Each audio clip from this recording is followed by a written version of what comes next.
वर्णिवेश रमणीय दर्शनम मंदहासरुचिराननाम्बुजं पूजितं सुरु नरोत्तमैर्मुदा धर्मनंदनमहं विचिन्तये।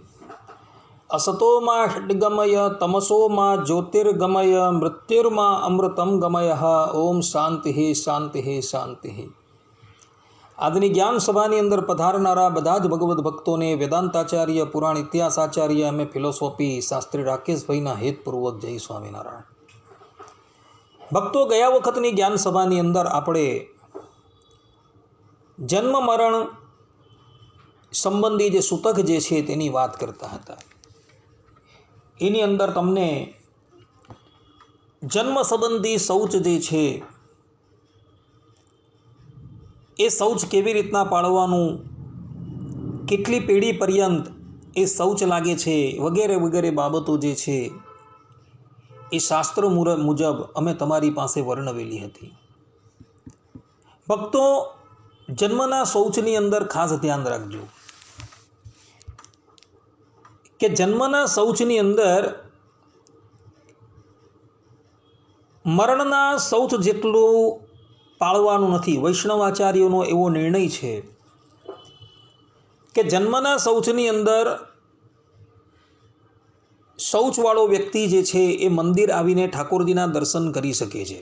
ભલે એને કોઈ વૈષ્ણવોનો સ્પર્શ થઈ જાય કે સંતોનો સ્પર્શ થઈ જાય તો વાંધો નથી, પરંતુ એવા વ્યક્તિએ ઠાકોરજીની કોઈ પણ વસ્તુ જે છે એ સ્પર્શ કરવાની નથી। પુસ્તકો એટલે કે ગ્રંથો જે છે એને સ્પર્શ કરવાના નથી। ઠાકોરજી સંબંધી સેવાઓ જે છે એ સેવાઓ એણે કરવાની નથી। એવો વ્યક્તિ કદાચ ગ્રંથોનો સ્પર્શ કરવા માગે, માળા ફેરવવા માગે, ઠાકોરજીની સેવા કરવા માંગતો હોય તો એણે પ્રથમ પોતાના હાથની અંદર રેશમી મોજા જે છે એ ધારણ કરવાના છે, અથવા તો રેશમી વસ્ત્ર જે છે પોતાના હાથની અંદર લપેટી દેવાનું છે, અને ત્યારબાદ એ વ્યક્તિ જે છે એ ઠાકોરજી સંબંધી સેવાની અંદર પ્રવૃત્ત થઈ શકે છે। આ પ્રમાણેનો વૈષ્ણવ આચાર્યોનો નિર્ણય છે। ભક્તો, જન્મના શૌચની અંદર કોઈક વ્યક્તિ કોઈકને સ્પર્શ કરી દે તો એની અંદર પણ કોઈ દોષ લાગતો નથી, પરંતુ મરણના શૌચનો નિર્ણય જે છે આનાથી ભિન્ન છે કે મરણના શૌચની અંદર તો મનુષ્ય મંદિર ન આવે તો વધારે સારું કહેવાય, અને આવે તો એણે કોઈને સ્પર્શ નથી કરવાનો, સીધા ત્યાંથી ચાલ્યા જવાનું છે। અને એની અંદર પણ ખાસ ધ્યાન રાખવાનું છે, મરણનો શૌચવાળો વ્યક્તિ મંદિરમાં દર્શન કરવા માટે આવે ત્યારે ઠાકોરજીની સન્મુખ જે જારી આવે, જારી એટલે કે જેની અંદર જલ ભરવામાં આવે, એ જારી ત્યાં હોવી ન જોઈએ। કારણ કે જારી સાથે જો એ ઠાકોરજીના દર્શન કરી દે તો એ જારીને બધું જે છે એ અશુદ્ધ થઈ જાય, તો એને બદલવી પડે છે। માટે ખાસ ધ્યાન રાખજો, મરણ સંબંધી અશૌચ ધરાવનારા વ્યક્તિએ મંદિરમાં આવીને દર્શન જે છે એ કરવા હોય તો ઠાકોરજી સન્મુખ જારી ધરાવેલી ન હોવી જોઈએ, અને એવા સમયની અંદર એ વ્યક્તિ આવીને દર્શન કરીને પાછલા પગે એ સીધો બહાર નીકળી શકે છે, કોઈ પણ વ્યક્તિને સ્પર્શ કર્યા વગર, તો એની અંદર કોઈ વાંધો નથી આવતો। ગયા વખતે આપણે જન્મ શૌચ સંબંધી વાત હતી એ વિસ્તારથી શ્રવણ કરેલી હતી। આજે આપણે મરણ સંબંધી શૌચ જે છે એનો નિર્ણય કરીએ, અને આ નિર્ણય તમને હું જે સંભળાવી રહ્યો છું એ આપણા એટલે કે સ્વામિનારાયણ સંપ્રદાયના મૂળભૂત ગ્રંથ સત્સંગી જીવન પ્રમાણે અને વિદ્વાનોની અંદર સર્વમાન્ય પ્રબંધ એવા ધર્મસિંધુ પ્રમાણે હું આ શૌચ નિર્ણય જે છે તમને સંભળાવી રહ્યો છું। ભગવાન સ્વામિનારાયણ સત્સંગી જીવનની અંદર જે અશૌચનો નિર્ણય કરે છે 5મા પ્રકરણના 19મા અધ્યાયની અંદર, એ નિર્ણય જે છે એ એમણે સકલ શાસ્ત્રો જે છે એ શાસ્ત્રોની સામુ દ્રષ્ટિ કરીને કરેલો છે આ નિર્ણય, ને ઇતર શાસ્ત્રો સાથે આ નિર્ણય જે છે ક્યારેય પણ વિરોધતા દર્શાવતો નથી ને એટલે જ માટે હું 2 ગ્રંથોના આધાર લઈને આ અશૌચનો નિર્ણય અત્યારે કરી રહ્યો છું. સત્સંગી જીવનની અંદર ભગવાન સ્વામિનારાયણે જે પ્રમાણે અશૌચ પાળવાનો નિર્ણય કરેલો છે અને તે જ નિર્ણય જે છે એ ધર્મસિંધુકારે જે ધર્મસિંધુની અંદર કરેલો છે તેની સાથે પૂર્ણ રૂપે મળતો આવે છે. તો એ 2 ગ્રંથોનો આધાર લઈને આ અશૌચ નિર્ણય જે છે એ હું કરું છું. ભગવાન સ્વામિનારાયણ કહી રહ્યા છે સત્સંગી જીવનની અંદર 5મા પ્રકરણના 19મા અધ્યાયના 32મા શ્લોકની અંદર કે જન્મેલો બાળક જન્મદિવસ થકી 10 દિવસની અંદર જો મરણ પામે તો તેના બાંધવોએ સબા શૌચ એટલે કે મરણનું શૌચ પાળવાનું નથી, પરંતુ જન્મનું શૌચ જે છે એ તો એણે પાળવાનું જ છે. કહેવાનું તાત્પર્ય ભગવાન શ્રી હરિનું એવું છે કે બાળક જન્મે અને 10 દિવસની અંદર જો કદાચ એ મૃત્યુ પામી જાય તો એના જે સપિંડો જે છે એ સપિંડોએ કેવલ જન્મનું સૂતક પાળવાનું છે, મરણનું સૂતક પાળવાનું નથી એવું ભગવાન શ્રી હરિ કહે છે. ને આ જ બાબત જે છે એ ધર્મસિંધુકારે પણ ધર્મસિંધુ પરિચ્છેદ 3ની અંદર કહેલી છે. અને વધારાની અંદર ધર્મસિંધુકાર કહી રહ્યા છે કે બાળકના જે માતા પિતા જે છે ને એ માતા પિતાએ 3 દિવસનું અશૌચ પાળવાનું છે પુત્રના મરણની અંદર, અને કન્યાના મરણની અંદર 1 દિવસનું અશૌચ પાળવાનું છે. પરંતુ એ અશૌચ જે છે એ જન્મના અશૌચની સાથે ભેગું જ લઈ લેવાનું છે, એને પૃથક નથી પાળવાનું. આ પ્રમાણે ધર્મસિંધુકાર પોતે કહી રહ્યા છે. ભગવાન સ્વામિનારાયણ સત્સંગી જીવનના 5મા પ્રકરણના 19મા અધ્યાયના 33મા શ્લોકની અંદર પોતે કહી રહ્યા છે કે નામકરણ થકી અનંતર અને દંતોત્પત્તિ પહેલાં બાળક મરણ પામે તો સપિંડોને સ્નાન માત્ર છે, કારણ કે એવી સ્મૃતિ વર્તે છે આ દંત જન્મ સદ્ય. અર્થાત ભગવાન શ્રી હરિ કહે છે કે પુત્રનો જન્મ થયો હોય અને એ પુત્ર દંતોત્પત્તિ પહેલાં એટલે દાંત આવતા પહેલાં જો મરણ પામે તો 1 થી 7 પેઢી પર્યંતના જે સપિંડ જે છે એ કેવલ સ્નાન માત્રથી શુદ્ધ થઈ જાય છે. સપિંડ કોને કહેવાય? 1 થી 7 પેઢીના સપિંડ કહેવાય, અને 7થી એટલે કે 8 થી 14 પેઢી પર્યંતના જે છે એ સમાન ઉદક કહેવામાં આવે છે. આમાં સમાન ઉદક જે છે તેને શૌચ પાળવાનું નથી એવું ભગવાન શ્રી હરિ અહીં કહી રહ્યા છે. આ ઉપરાંત ભગવાન શ્રી હરિ જે છે કહે છે કે જે 3જું વર્ષ ડાહાકાળપણે કહેવા ઈચ્છેલું છે તે થકી પહેલાં બાળક મરણ પામે તો 1 દિવસનું અશૌચ પાળવાનું જાણવું. અર્થાત 3 વર્ષ પહેલાં બાળક જો મૃત્યુ પામે તો એનું સપિંડોએ કેવલ 1 જ દિવસ સૂતક જે છે એ પાળવાનું છે. અને ચૌલ સંસ્કાર થકી અનંતર 3જા વર્ષને આરંભીને 5મા વર્ષ પર્યંત જો બાળક મૃત્યુ પામે તો 3 દિવસનું અશૌચ જાણવું. ભગવાન શ્રી હરિ કહે છે કે 3જા વર્ષે ચૌલ સંસ્કાર થાય છે. ચૌલ સંસ્કાર એટલે પ્રાકૃતની અંદર આપણે એને બાબરી કહીએ છીએ, મુંડન વિધિ કહીએ છીએ, જેને સંસ્કૃતની અંદર ચૌલ સંસ્કાર કહેવાય છે.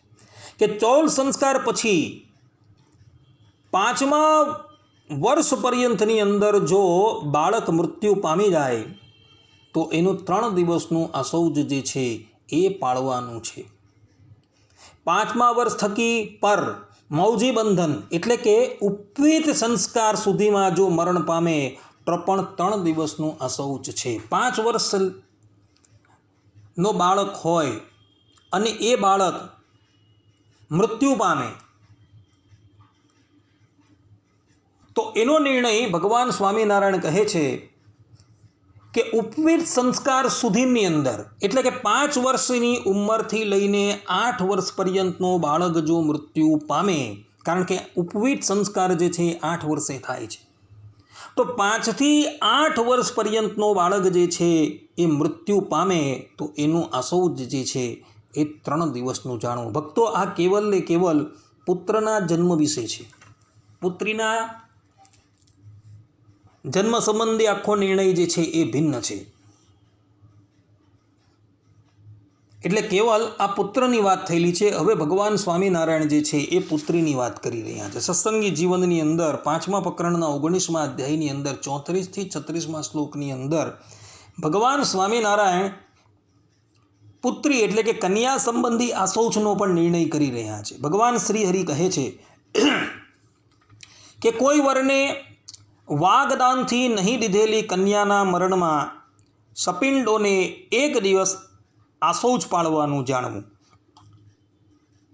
અર્થાત ભગવાન શ્રી હરિ કહે છે કોઈ કન્યા છે ભાઈ, જે કન્યાનો તમારા ઘરે જન્મ થયો છે અને હજુ એને કોઈને તમે વાગદાન દ્વારા આપી નથી ને આવી કન્યા જો મરણ પામે તો એનું આસૌજ જે છે એ કેવલ ને કેવલ 1 જ દિવસનું છે, એવું ભગવાન શ્રી હરિ કહે છે.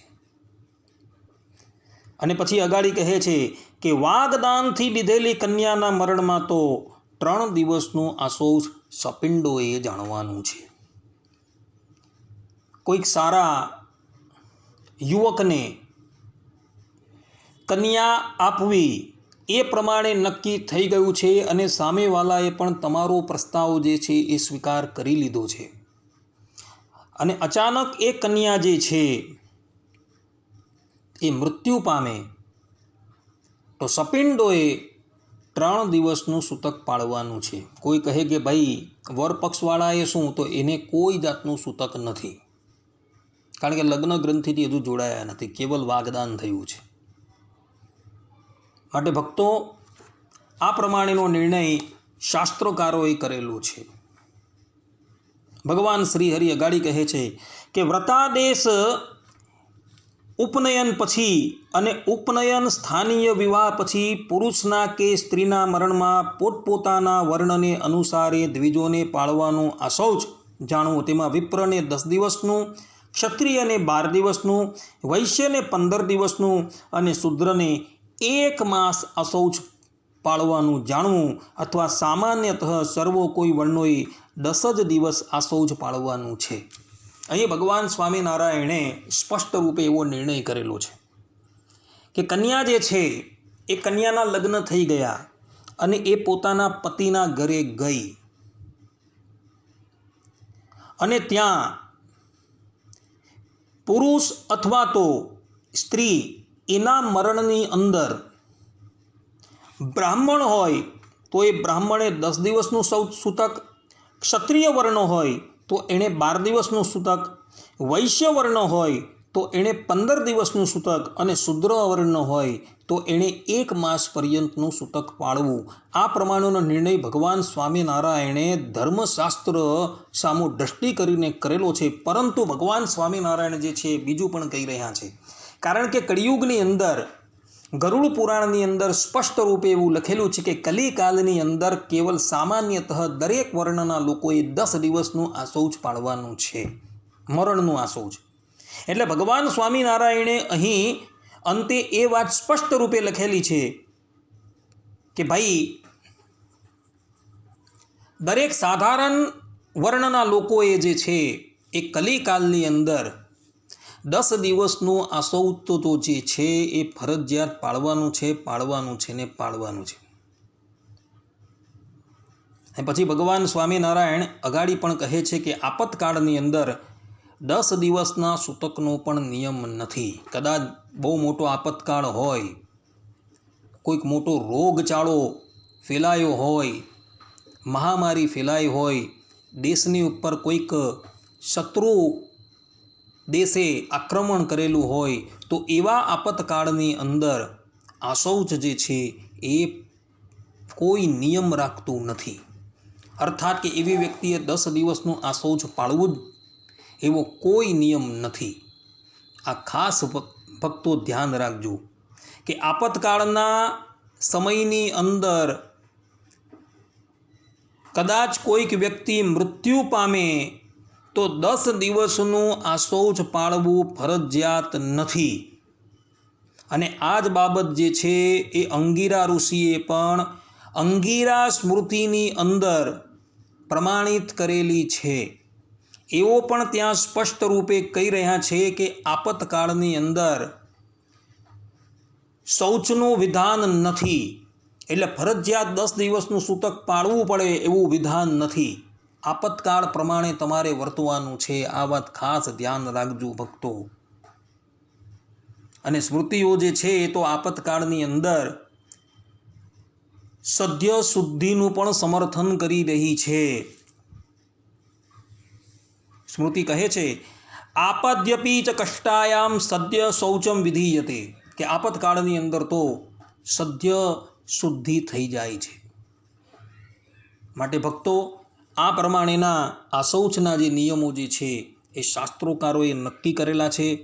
અહીંયા પ્રવચન જે છે તેને હું વિરામ આપું છું. હવે પછીના પ્રવચનની અંદર આપણે પુનઃ મરણ સંબંધી જે આ શૌચ જે છે એનો નિર્ણય જે ભગવાન સ્વામિનારાયણ ઋષિમુનિઓએ જે કરેલો છે એ આપણે અગાડી શ્રવણ કરશું. ત્યાં લગીન બધા જ ભગવત ભક્તોને હેતપૂર્વક જય સ્વામિનારાયણ. સર્વે સંતો નિરામય, સર્વે સુખીનો ભવંતુ, સર્વે ભદ્રાણી પશ્યંતુ, મા કશ્ચિત દુઃખ ભાગ ભવેત અસ્તુ. જય સ્વામિનારાયણ.